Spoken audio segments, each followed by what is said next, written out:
Hey guys, my name is Sara. I'm here with John Cooper, frontman of Skillet. Um, so how are you today? Good, I'm doing just fine. Ready to rock Minneapolis. Good to be here. Yes, it is. So I'm here from the End Hunger Challenge Project, and what we do is we raise awareness and for kids who go hungry. And with this interview, we are going to be raising about 1,500 meals for them. So what kind of do you think about like what we're doing and how does that like impact you? Sure. Well, it's obviously great that people are helping kids. You know, I'm always been amazed these last few years to find out how many children are going hungry, and it's amazing. I know some people can't help it, but there's a lot of neglectful parents out there, Mm-hmm. people the parents that need to be doing their jobs a little better, you know. And so that's very depressing. But I think it's wonderful that there are kids that are going to be getting food from things like this. So it's beautiful. Okay, that's Awesome. good. Yeah, it's an amazing thing that I came across. So like with that, I'm just gonna jump into so tour life. Like, what is that like for you guys? And I know if you guys haven't or didn't know, your wife is Mm-hmm. guitarist or Yeah. the bassist. Yep, guitar and keyboards. Keyboard. Yeah, and we have two kids that tour with us as well.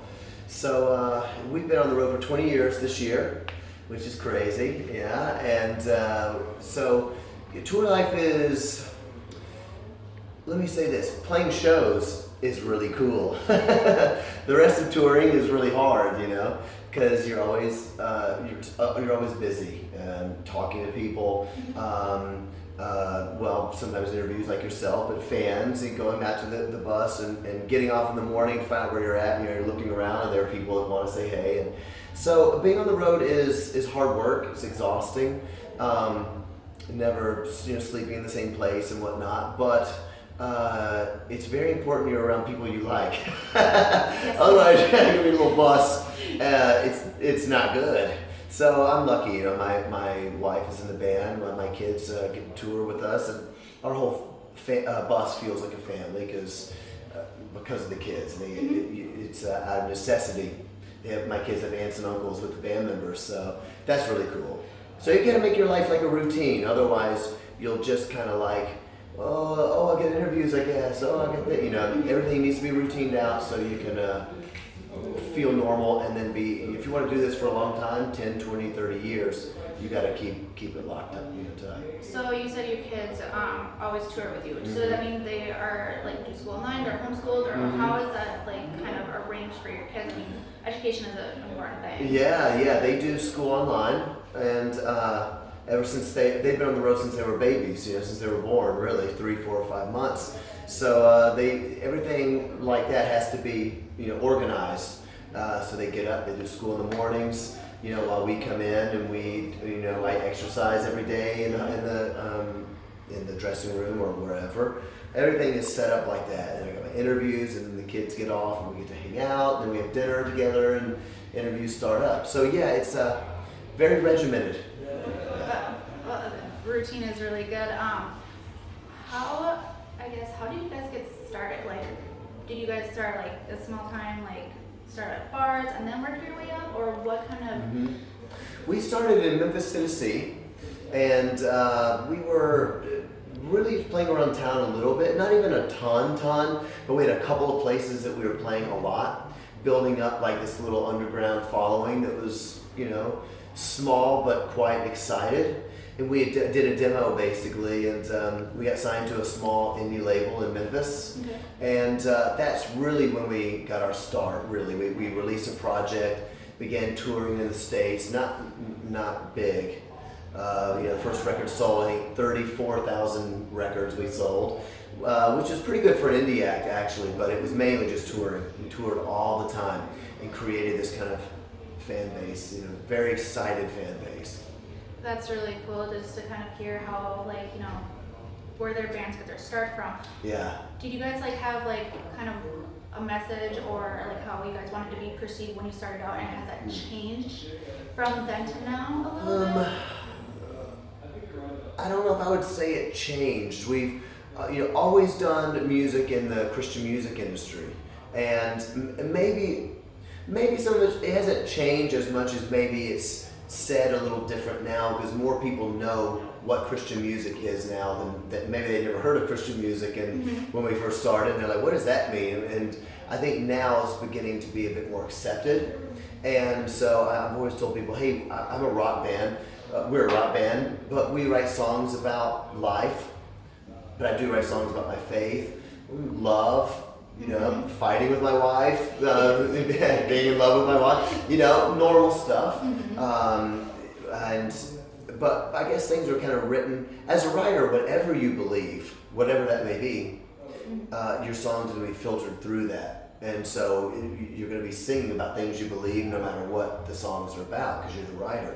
So I think more people understand what that means now, and it's not so like, oh, Christian band, they must only sing to Christian people, or they must be really preachy and talk about Jesus all the time. I'm not comfortable with that. Skillet's not a band that is uber preachy like that. We just sing about life, and I'm open about my faith, but we have all kinds of different people that come to Skillet shows. So that is probably, hasn't changed, but it probably looks like it's changed. Yeah, so you guys are kind of the stereotype of what the Christian music is like. You're kind of playing that way and kind of doing your own thing with the Christian rock music. Because, a lot of people have the impression, oh, Christian rock band, like, why are you telling me about this?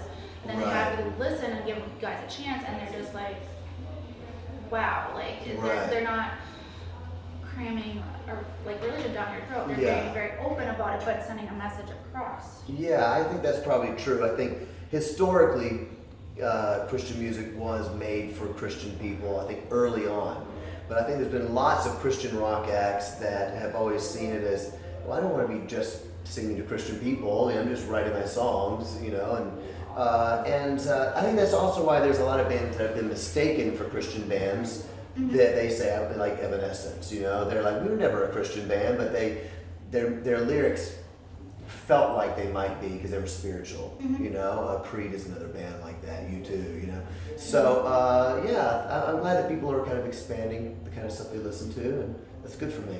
Okay, so being on tour, do you guys have any rituals that you guys do, or something that you always have to have with you at all times? Like at all times. From day one to like even 20 years later, you had to have this with you, or you have from to day one, probably from day one because too much has changed from then, but very much, in the last decade, I need to definitely have things like a DVD player because I love to work out. I gotta have workout DVDs, So what do you work out to? Like an Insanity, P90X kind of thing? All the above, All the P90, Insanity. I run a lot, I have weights on the road, a little bit of all of that, and yoga, and let's see. So therefore, I have to have a workout bag because you have to have proper running shoes or something. You pretty much got like a sweat bag on. You have to, you have to. I have to have a hair dryer because I sweat so bad that I have to dry my clothes off with a dryer if there's no dryer in the venue because they'll never dry. I'm hanging up for the day they won't. So if I wear the stage clothes, I'll dry them out and wear them again the next night. So when you work out, you work out. Yes. Like hardcore. Yes, but also stage. On stage, I just drip sweat, and you can't bring